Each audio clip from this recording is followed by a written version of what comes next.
Hello guys, welcome back to my YouTube channel Medcure 100। मैं doctor Sheikh Rahman और आज का हमारा टॉपिक है डेंगू फीवर, जिसे हड्डी तोड़ बुखार भी कहते हैं। इस टॉपिक में हम डेंगू फीवर के कॉजेस के बारे में जानेंगे, इनके साइन और सिम्टम्स के बारे में बात करेंगे, इसको प्रिवेंशन कैसे करने, इसका रोकथाम कैसे करना उसके बारे में डिस्कस करेंगे।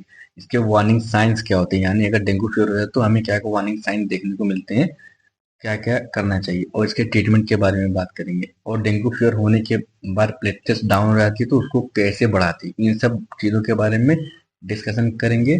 आज का वीडियो बहुत ही महत्वपूर्ण है। थोड़ा वीडियो लंबा हो सकता है, लेकिन हम इस टॉपिक के बारे में फुल डिटेल में बात करेंगे।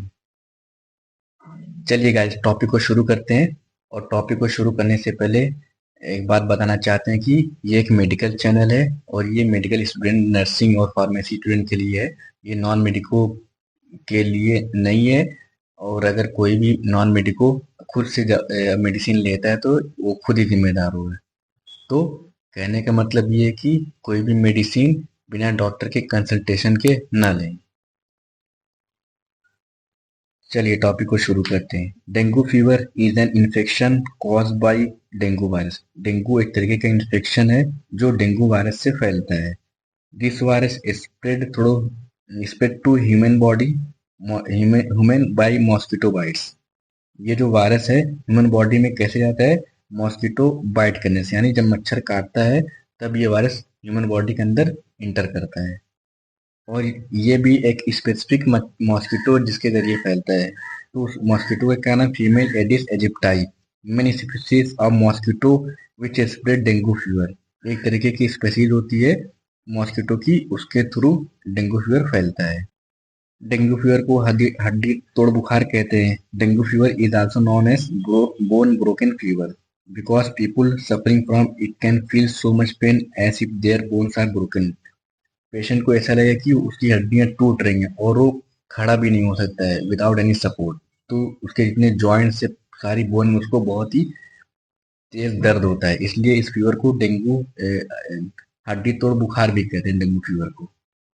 एक बार इसके कॉज के बारे में डिस्कस करते हैं। Dengue fever cause. Dengue fever is an infection cause by dengue virus. जो अभी हमने पीछे देखा है, एक तरह का इन्फेक्शन है जो डेंगू वायरस से फैलता है। This virus spread to human by mosquito bite. ये ह्यूमन में मॉस्किटो बाइट से फैलता है, यानी मच्छर के काटने से फैलता है। Female Aedes aegypti main species. Female aegypti mosquito होता है, ये स्पेसिफिक स्पेसीज है जिसके थ्रू डेंगू फीवर फैलता है। चलिए दोस्तों, अब हम बात कर रहे हैं डेंगू फीवर के सिम्टम्स के बारे में कि अगर किसी पेशेंट को डेंगू होता है तो उनके सिम्टम्स क्या क्या देखने को मिलेंगे। उसको सीवियर हेडेक की शिकायत हो सकती है। उसको हाई ग्रेड फीवर अगर थर्मामीटर से मेजर करेंगे तो उसको 100-102 के अबव फीवर देखने को मिलेगा। उसको लॉस ऑफ एपेटाइट यानी भूख की कमी हो जाती है। उसको बॉडी एक होगा, उसकी पूरे शरीर में बहुत ही सीवियर पेन होगा। उसको कभी कुछ केसेस में डायरिया भी हो सकता है और वोमिटिंग होगी, उसको नोजिया वोमिटिंग जैसा फील होगा। उसको फैटिक, उसको बहुत ज़्यादा थकान सी महसूस होगी, बहुत ही ज़्यादा सुस्ती रहेगी।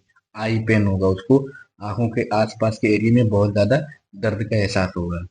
उसके अलावा कुछ और सिम्टम देखने को मिलते हैं, जैसे कि नी पेन मिलेगा उसको, यानी कि घुटनों में दर्द बहुत ज़्यादा होगा पेशेंट को।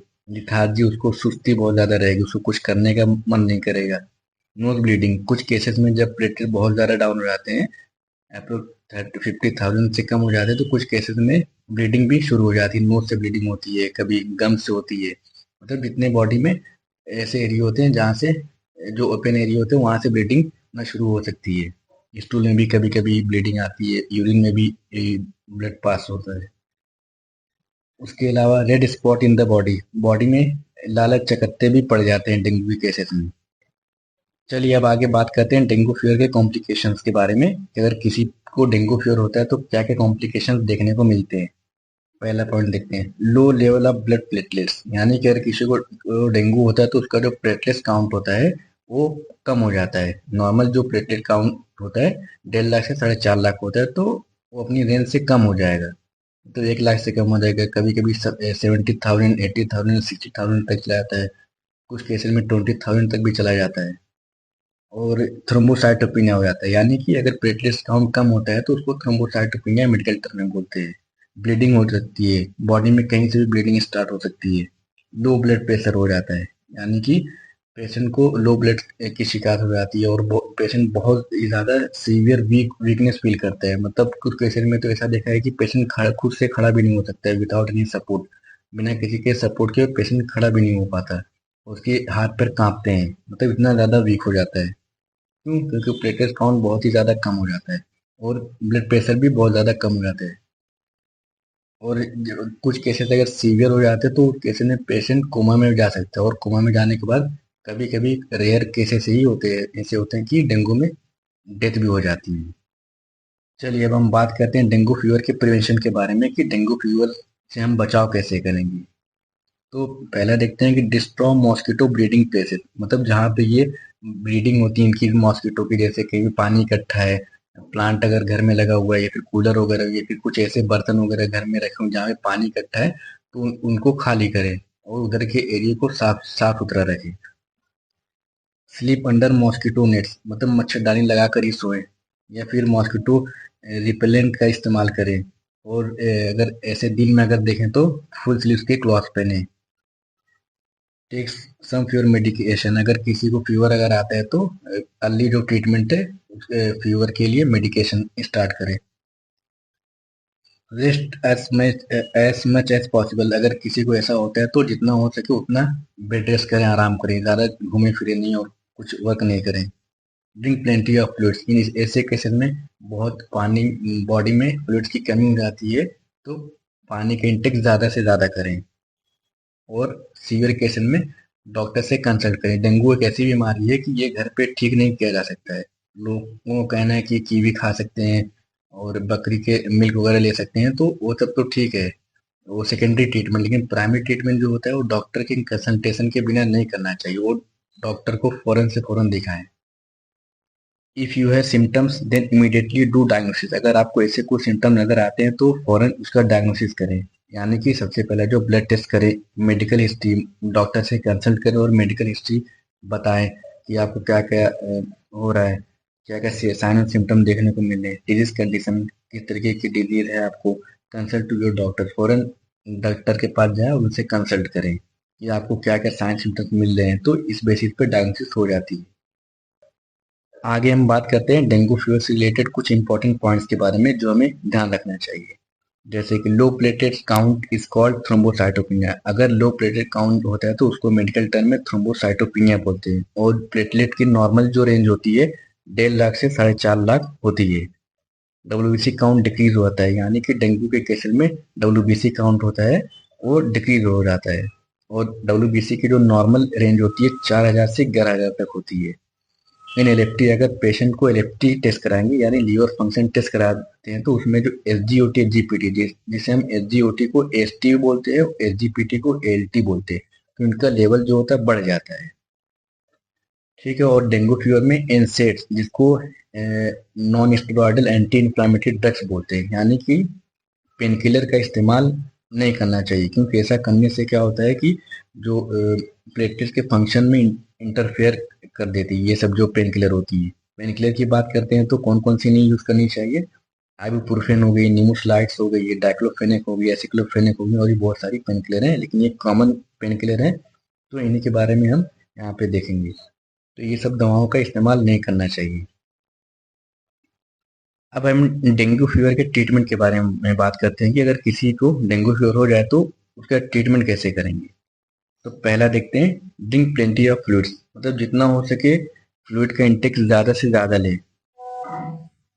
यूज ओनली पैरासीटामोल, सिर्फ पैरासीटामोल का इस्तेमाल करें। अगर पेशेंट को फीवर आता है या बॉडी पेन होता है तो उस कंडीशन में सिर्फ पैरासीटामोल का इस्तेमाल कर सकते हैं।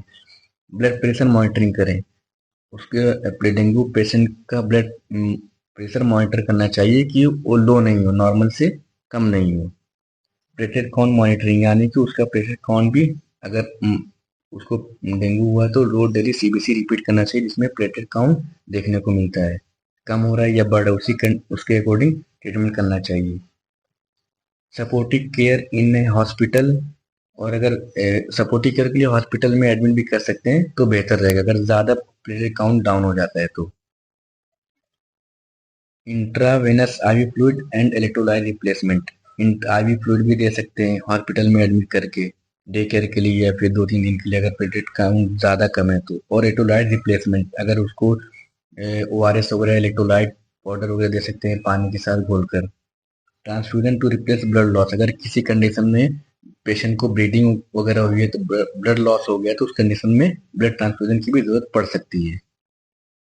चलिए हम बात करते हैं ड्रिंक प्लेंटी ऑफ फ्लूइड्स। तब डेंगू पेशेंट को जितना हो सके फ्लूइड का इंटेक ज़्यादा से ज़्यादा लेना चाहिए। Need to be hydrated during the treatment of dengue fever, क्योंकि डेंगू में कभी कभी पेशेंट को डायरिया लूज मोशन वगैरह स्टार्ट हो सकता है जिससे फ्लूइड का और इलेक्ट्रोलाइट का बहुत ज़्यादा लॉस हो जाता है, तो इसलिए पेशेंट को हाइड्रेटेड होना चाहिए। सो टेक वाटर प्रॉपरली, तो टाइम टू टाइम वाटर का इंटेक करना चाहिए। सो डिहाइड्रेशन विल प्रिवेंट, जिसकी वजह से डिहाइड्रेशन प्रिवेंट कर सकते हैं। Drink more water in a day, must take 5 to 7 litres per day, मतलब कि ज़्यादा से ज़्यादा पानी ले, 5 से 7 लीटर एक दिन के अंदर लेना चाहिए। बी हाइड्रेटेड, मतलब हाइड्रेटेड रहें, पानी का इंटेक ज़्यादा करें। Stop junk food in diet, जितना हो सके जंक फूड को अवॉइड करें, तली भुनी चीज़ों को अवॉइड करें, क्योंकि इससे प्लेटलेट्स में प्लेटलेट डाउन भी होता है और जो लीवर होता है उसमें स्वेलिंग तो आ ही जाती, सूजन आ जाती है और एसजीपीटी बढ़ता है। अगर हम जंक फूड का इंटेक करेंगे तो और ही ज़्यादा इंक्रीज होगा, तो बहुत ज़्यादा कंसिक्वेंसेस देखने को मिल सकते हैं। आगे बात करते हैं हम यूज ओनली पैरासीटामोल। अगर पेशेंट को फीवर है और बॉडी पेन है तो उस कंडीशन में कोई भी एनसेड यानी non steroidal anti inflammatory drug यानी कि पेन किलर का इस्तेमाल नहीं करेंगे। फीवर हो या बॉडी में पेन हो तो इस दोनों कंडीशन में सिर्फ और सिर्फ पैरासीटामोल का इस्तेमाल करेंगे। पेन किलर जैसे कि आइबुप्रोफेन, एसिक्लोफेनिक, निमोसलाइड, डाइक्लोफेनिक, इन सब पेन किलर का इस्तेमाल नहीं करेंगे। Paracetamol is a class of drug that mainly includes analgesic and antipyretic, यानी कि पैरासीटामोल एक तरीके का ड्रग है जिसके अंदर दो प्रॉपर्टी पाई जाती है। एनाल्जेसिक यानी कि पेन किलर का भी काम करता है और एंटीपायरेटिक यानी कि फीवर को भी रिड्यूस करता है। Such paracetamol use to treat fever as well as reduce pain, तो पैरासीटामोल फीवर को भी कम करता है और पेन के सेंसेशन को भी खत्म करता है। पेशेंट को हम सिम्टोमेटिक ट्रीट करेंगे, जैसे कि अगर फीवर एंड बॉडी पेन है तो उसको पैरासीटामोल देंगे। नोजिया और वोमिटिंग है तो उसको एमसेट या फिर ओमिकाइन टैबलेट देंगे जिसके अंदर उंटेंसेट्रॉन पाया जाता है, और डोम्पेरिडोन का कंटेन वाला भी टैबलेट दे सकते हैं जो नोजिया और वोमिटिंग को प्रिवेंट करता है। डायरिया और दस्त वगैरह होते हैं, लूज मोशन होते हैं, तो ऐसी कंडीशन में ORS का इंटेक करते हैं। आगे देखते हैं ब्लड प्रेशर मॉनिटरिंग, यानी कि डेंगू फीवर के पेशेंट का ब्लड प्रेशर मॉनिटरिंग करना चाहिए। वो नॉर्मल से कम नहीं होना चाहिए। नॉर्मल जो ब्लड प्रेशर रेंज है 120 सिस्टोलिक और डायस्टोलिक 80 mmHg होता है। Blood pressure is measured using sphygmomanometer और ब्लड प्रेशर मॉनिटर, यानी कि हम किसी भी इक्विपमेंट के थ्रू ब्लड प्रेशर को मॉनिटर कर सकते हैं। स्टेगनोमेनोमीटर होता है और जो डिजिटल होता है बीपी मॉनिटरिंग होता है, जो क्लॉक वाला होता है, किसी के थ्रू भी हम मॉनिटर कर सकते हैं। Monitor pulse rate and heart rate, यानी कि पेशेंट का हार्ट रेट और पल्स रेट दोनों मॉनिटर करना चाहिए। दोनों एक दूसरे के इक्वल ही होते हैं। एटलीस्ट उसका जो हार्ट रेट है 72 से कम नहीं होना चाहिए। प्लेटलेट काउंट मॉनिटरिंग, पेशेंट का प्लेटलेट काउंट मॉनिटर करना चाहिए, यानी कि उसको डेली डे बाय डे हर रोज CBC टेस्ट रिपीट करना चाहिए जिससे प्लेटलेट काउंट को हम मॉनिटर कर सकते हैं। Platelet count monitoring is necessary as dengue fever cause low platelet count, अगर पेशेंट को लो प्लेटलेट काउंट मिलेगा तो बहुत ज़्यादा सीवियरिटी हो सकती है, इसलिए प्लेटलेट काउंट को मॉनिटर करना चाहिए। Blood test must be done regularly, यानी कि इसको चेक करने के लिए हम CBC का टेस्ट कराते हैं। हम सपोर्टिव केयर इन हॉस्पिटल, यानी कि अगर पेशेंट की कंडीशन बहुत ज़्यादा सीवियर होगी तो हमें फ़ौरन हॉस्पिटल में एडमिट करना चाहिए। The goal of supportive care is to prevent or treat as early as possible the symptoms of a dengue patient. Dengue, अगर किसी को डेंगू फीवर है तो बेहतर होगा कि उसको एडमिट कर दें, जिससे उसको सपोर्टिव ट्रीटमेंट मिलेगा तो पेशेंट की रिकवरी जल्द से जल्द हो जाएगी और उसके प्लेटलेट काउंट भी जल्द से जल्द इंक्रीज कर जाएंगे। हॉस्पिटल में इंट्रावेनस फ्लूइड का इस्तेमाल करते हैं, जैसे कि डेंगू में देने जाने वाले जो फ्लूइड होते हैं NS हो गए, इसको नॉर्मल सलाइन बोलते हैं। RL हो गया, DNS हो गया, D5 या D10। अगर कोई पेशेंट डायबिटिक है तो उसको D5 D10 या DNS नहीं देंगे। अगर नहीं है तो ये सारे जो फ्लूइड होते हैं ये अच्छा काम करते हैं डेंगू के पेशेंट में, उसको एनर्जी फील कराते हैं। कुछ कंडीशन में, सीवियर कंडीशन में पेशेंट को बहुत ज़्यादा ब्लड लॉस होता है, तो ऐसी कंडीशन में ब्लड ट्रांसफ्यूजन करना पड़ सकता है। आइए देखते हैं। Any component of blood which is collected from A donor for use in A blood transfusion example. तो अगर किसी को ब्लड लॉस हो सकता है तो हम उसके सेम ब्लड ग्रुप वाले डोनर से हम उस पेशेंट का वाइट ब्लड सेल दे सकते हैं, packed red blood cell patient को चढ़ा सकते हैं। फ्रेश फ्रोजन प्लाज्मा जो होता है, जो फ्रेश फ्रोजन प्लाज्मा होता है, तो पेशेंट को, डेंगू पेशेंट को दे सकते हैं। और जो है प्लेटलेट ट्रांसफ्यूजन कर सकते हैं, यानी कि प्लेटलेट का ट्रांसफ्यूजन कर सकते हैं अगर प्लेटलेट काउंट बहुत ज़्यादा कम हो जाता है डेंगू पेशेंट को। तो चलिए आगे देखते हैं। If low platelet count, then अगर पेशेंट का प्लेटलेट काउंट कम हो गया तो हमें क्या करना चाहिए? Need to provide medicine and home remedies to increase platelet count in patient with dengue fever. तो हमें मेडिसिन का हेल्प लेना चाहिए और होम रेमेडीज का भी इस्तेमाल करना चाहिए। मेडिसिन के साथ साथ सिर्फ होम रेमेडीज का इस्तेमाल नहीं करना चाहिए। कुछ लोग क्या करते हैं, डेंगू हो गया तो घर पे ही ट्रीटमेंट करना स्टार्ट कर देते हैं। ऐसा करने से पेशेंट की जान भी जा सकती है। तो डॉक्टर से कंसल्ट करें, डॉक्टर ने जो मेडिसिन जो एडवाइस दी है हॉस्पिटलाइज करने का वो सब करें। उसके साथ साथ आप होम रेमेडीज का भी इस्तेमाल कर सकते हैं। और सो regularly monitor blood platelets and start medicine for platelet so regularly monitor platelet and start medicine for platelet. तो पेशेंट का प्लेटलेट मॉनिटर करेंगे और उसको मेडिसिन स्टार्ट कर देंगे। अगर किसी पेशेंट का लो प्लेटलेट काउंट हो जाता है तो देखते हैं कि क्या क्या मैनेजमेंट करना चाहिए। तो उसको होम रेमेडीज के थ्रू उसको प्लेटलेट को बढ़ाने की कोशिश करेंगे। ब्लड और प्लेटलेट ट्रांसफ्यूजन करेंगे, यानी कि डेंगू पेशेंट को अगर प्लेटलेट काउंट कम हो गया तो उसको ब्लड भी चढ़ाएंगे। अगर ब्लड लॉस हो गया है, प्लेटलेट काउंट कम हो गया तो प्लेटलेट ट्रांसफ्यूजन करेंगे, प्लाज्मा देंगे। मेडिसिन के थ्रू उसको प्लेटलेट को बढ़ाएंगे, हर्बल मेडिसिन के थ्रू बढ़ाएंगे, होम्योपैथिक होगी, यूनानी होगी, प्लाज्मा एक्सचेंज करेंगे, पेशेंट को प्लाज्मा देंगे डोनर से लेकर, सर्जरी वगैरह, ये सब ऑप्शंस होते हैं प्लेटलेट काउंट को बढ़ाने के लिए। चलिए अब हम बात करते हैं कि होम रेमेडीज में देखते हैं कि कौन कौन से फ्रूट्स और फल होते हैं कि जिसके थ्रू हम प्लेटलेट काउंट को बढ़ा सकते हैं। बीटरूट यानी कि चुकंदर, इसके थ्रू हम प्लेटलेट काउंट को बढ़ा सकते हैं। पपाया लीफ के जो एक्सट्रैक्ट होते हैं उनके टैबलेट भी आते हैं, तो या फिर घर पे देखें तो उसका जूस बनाकर पीने से प्लेटलेट काउंट बढ़ता है, या फिर पपाया को भी खाने से बढ़ता है। आंवला हो गया है, कीवी हो गया है, कोकोनट वाटर हो, कैरेट हो गया, गाजर हो गए, कोकोनट वाटर हो गए, नारियल पानी हो गया है, गोट्स मिल्क हो गए, ये सब चीज़ें होंगी, कीवी हो गए, ड्रैगन फ्रूट, ये सब चीज़ें खाने से प्लेटलेट काउंट बढ़ने के चांसेस रहते हैं। इसके साथ साथ जो डॉक्टर के द्वारा बताए गए मेडिकेशंस उनको भी साथ साथ लेके चलना पड़ता है। चलिए अब हम देखते हैं medicine for low platelet count. देखते हैं कि लो प्लेटलेट काउंट में कौन कौन सी मेडिसिन का इस्तेमाल किया जाता है। तो टैबलेट डोप्टेलेट करके आती है, इसके अंदर अवेट्रोम वो पैक पाया जाता है। रोबोप्लास्टिन के इंजेक्शन आते हैं, उनका इस्तेमाल किया जाता है। कॉर्टिकोस्टेरॉइड हो गए हैं, एट्रोम्बो पैक हो गया है, इम्यूनोग्लोबिन एंटीबॉडी प्रोटीन्स होते हैं। उन सभी चीज़ों के जरिए प्लेटलेट काउंट को बढ़ाया जा सकता है। आगे हम देखते हैं रोम्बीप्लास्टिन जो पाउडर फॉर्म में होता है। ये जो इंजेक्शन होता है ये 2 स्ट्रेन में आता है। 250 mcg यानी 250 माइक्रोग्राम, जिसके अंदर 0.5 ml होता है। 0.5 ml वायल में पाया जाता है और 500 माइक्रोग्राम जो होता है 1 वायल के अंदर पाया जाता है। और टैबलेट की बात करते हैं तो ये डोप्टेलेट करके एक टैबलेट आता है जिसका कोर्स 5 दिन का होता है। और इसमें देखिए मेंशन किया हुआ कि डे फर्स्ट में 3 टैबलेट जाएगा, यानी कि पहले दिन 3 टैबलेट जाएगा 8 हावर्ली से, सेकेंड डे भी 3 टैबलेट जाएगा। तो ये पूरा कोर्स जो होता है 5 दिन का होता है। 8-8 घंटे की गैप से देंगे पेशेंट को। इसके अलावा हम बात करते हैं रिओलेड 50 ml टैबलेट, जो सुबह शाम देते हैं पेशेंट को, जिसके अंदर पाया जाता है जो सॉल्ट कंटेंट होता है इल्ट्रोम्बो पैक करके होता है। तो ये पेशेंट को सुबह शाम देते हैं। इसके अलावा हम देते हैं इंजेक्शन होता है, रोकलोन करके होता है, 150 माइक्रोग्राम का होता है। इसको हम इंट्रामस्कुलर देते हैं, जिसके अंदर पाया जाता है एंटी डी इम्यूनोग्लोबुलिन पाया जाता है। इसको हम इंजेक्टेबल देते हैं, आईएम देते हैं। उसके अलावा हम बात करते हैं कॉर्टिकोस्टेरॉइड की, जैसे कि डेक्सामेथासोन हो गया, बेटनीसोलोन हो गया, ये स्टेरॉइड होते हैं। तो इसको भी इंजेक्टेबल फॉर्म में पेशेंट को दिया जाता है, जिसकी वजह से प्लेटलेट काउंट रैपिडली इंक्रीज होते हैं। अब हम बात करते हैं हर्बल मेडिसिन जो प्लेटलेट काउंट को बढ़ाते हैं, जैसे कि कैरिपिल करके हो गया, जिसके अंदर जो होता है फार्मूला होता है Carica papaya leaf extract tablet हो गई, जो कि पपीते होते हैं, पपाया उसकी लीफ के स्टेट से बनाए जाते हैं। अब हम बात करते हैं प्लेटेंजा टैबलेट, जो हिमालय कंपनी का होता है, उस टैबलेट का इस्तेमाल करते हैं।